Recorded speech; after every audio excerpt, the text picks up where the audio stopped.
नमस्कार, बिहार मिथिला न्यूज में आपका स्वागत है। मैं हूं मनोज।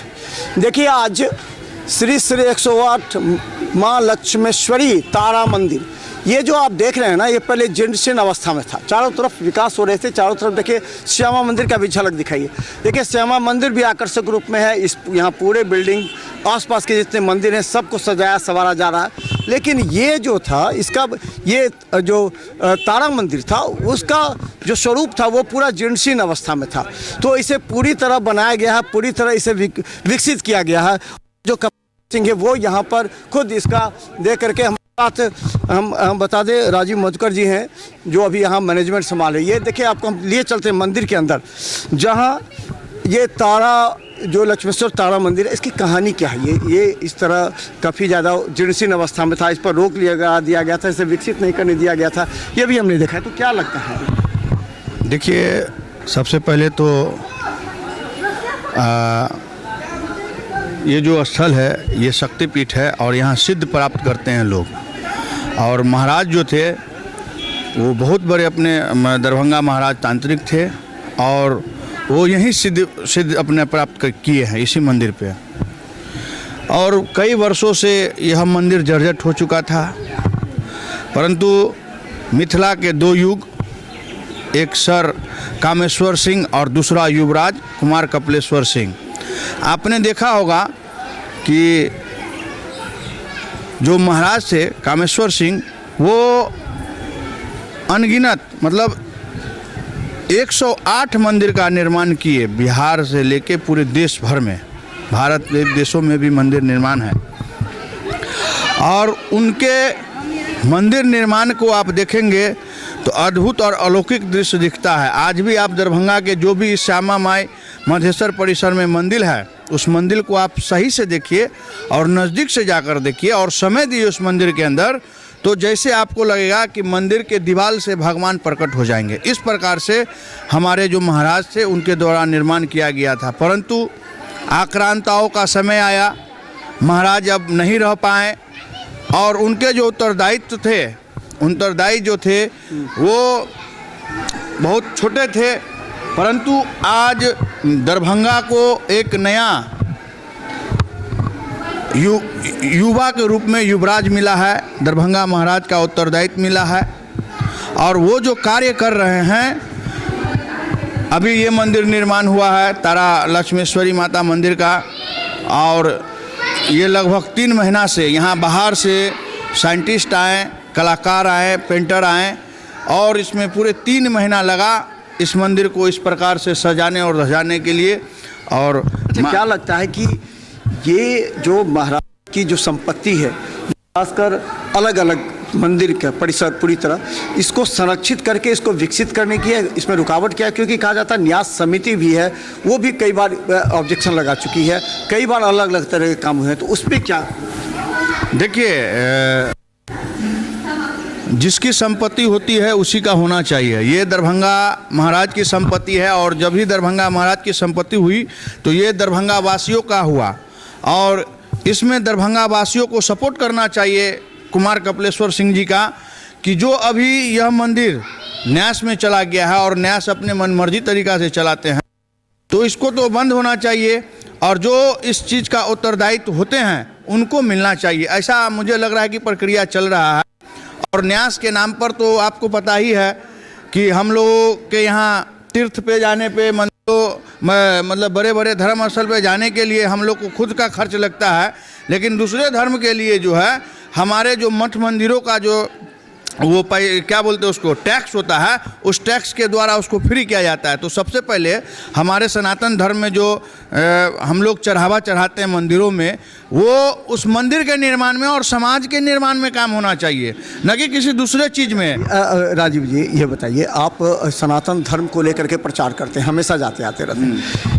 महाराज जो कपिलेश्वर सिंह है, उनका लगता है कि 2-3 साल से एक्टिविटीज़ है, उनकी पूरी संपत्ति, उनकी पूरा मंदिर परिसर महाराजा की जो थी वो विलुप्त हो जा रही है या फिर उस पर किसी और का कब्जा हो रहा है। तो क्या लगता है कि उनका दायित्व बनता है कि अपने पिता या पूर्वजों की संपत्ति को, मंदिरों की सुरक्षा करना, संरक्षित करना? मैं पहले बताया मनोज जी आपको कि जब महाराज दुनिया में से चल बसे तो उसके बाद कोई उत्तरदायित्व नहीं था उनका ये कार्य संभालने के लिए।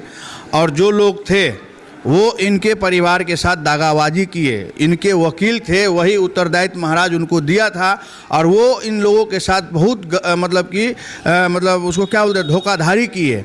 परंतु आज युवराज कुमार कपिलेश्वर सिंह इस कार्य में अपना सहयोग दे रहे हैं। उनको समाज की भी अच्छी सहयोग मिल रही है, हर एक समाज के लोग उनके साथ खड़े हैं। तो मुझे लगता है कि हर बुरा का अंत होता है और अच्छे सत्य की जीत होती है, सत्य पे सत्य की जीत होगी। और मैं अपेक्षा भी रखता हूं कुमार कपिलेश्वर सिंह जी से कि हम लोग सभी दरभंगावासी उनके साथ हैं और जो भी महाराजा के द्वारा बनाए गए अलौकिक अद्भुत जो मठ मंदिर है, संग्रहालय है, यहाँ आपको ये लक्ष्मेश्वर सिंह क्या बोलते हैं उसको, पुस्तकालय है, उनका हॉस्पिटल है, गौशाला है, ये सब इनकी संपत्ति है।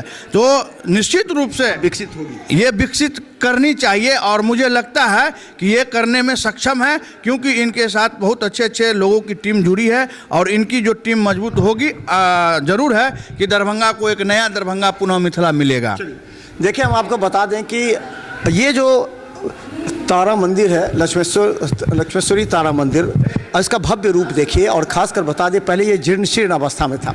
ये देख रहे हैं, हमने भी इसका खबर बनाया था कि इसमें विवाद भी हुआ था। कहा जा रहा था कि यहाँ पर जो पुजारी हैं वो रहते हैं, फिर जांच हुई, फिर उस पर रोक लगी, फिर ये इसका विकास का काम हुआ। क्योंकि न्यास समिति और ख़ासकर हम बता दें जो ये पूरा मंदिर का विकास देखे और ख़ासकर मंदिर का भव्य रूप भी देखिए, आपको लगेगा कि निश्चित तौर पर यह जो मंदिर है वो अपने असली रूप में आया है और इसका लगातार विकास भी हुआ है।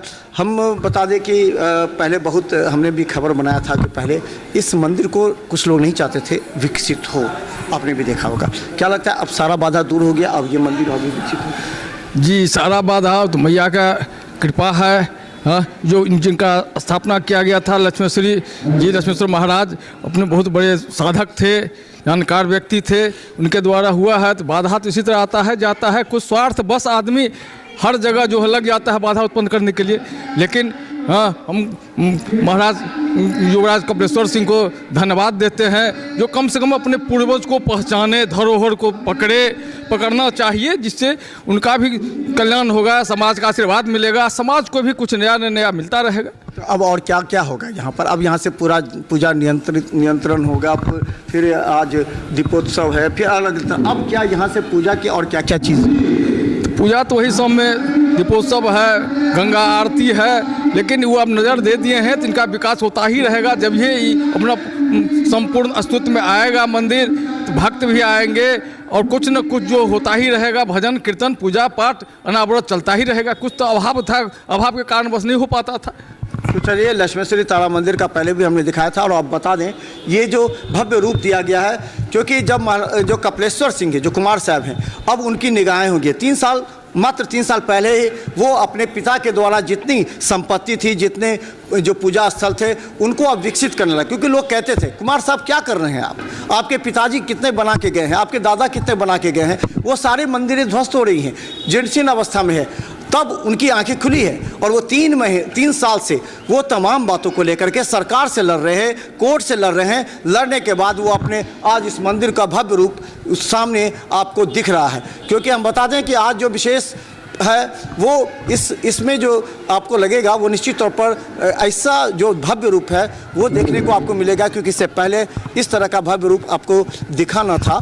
और इसमें निश्चित तौर पर कई बातें ऐसी सामने आई हैं जिसे लेकर के लगता था कि अब यहाँ जो है वो आपने अभी आपने मंदिर को देखा, क्या लगता है ये मंदिर? बहुत अच्छा लगता है। पहले हाँ। जी हाँ, बराबर। उस टाइम में तो कुछ भी नहीं था, कुछ भी नहीं था, बस मंदिर था, वरना मंदिर तो बना हुआ था बहुत पहले से, पुराना मंदिर है।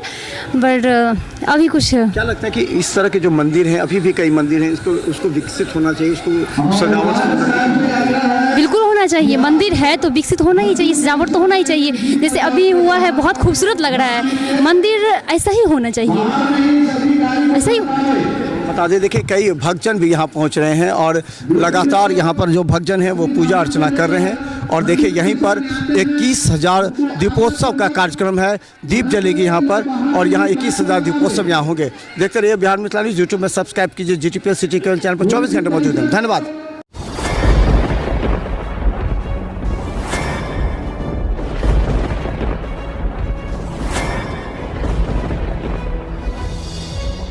हम जीविका के सीआरपी छी 10 साल 12 साल से एको गो पाई न हमरा आर के दरमाहा घरे घरे।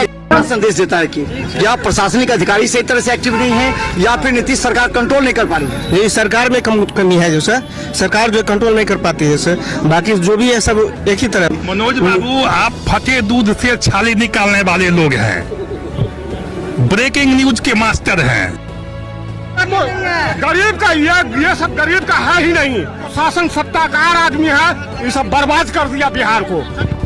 तो निश्चित तौर पर केंद्र में भी हमारी सरकार होती है, बिहार में भी हमारी सरकार होती है, तो पलटू राम में फिर पलट जाती है।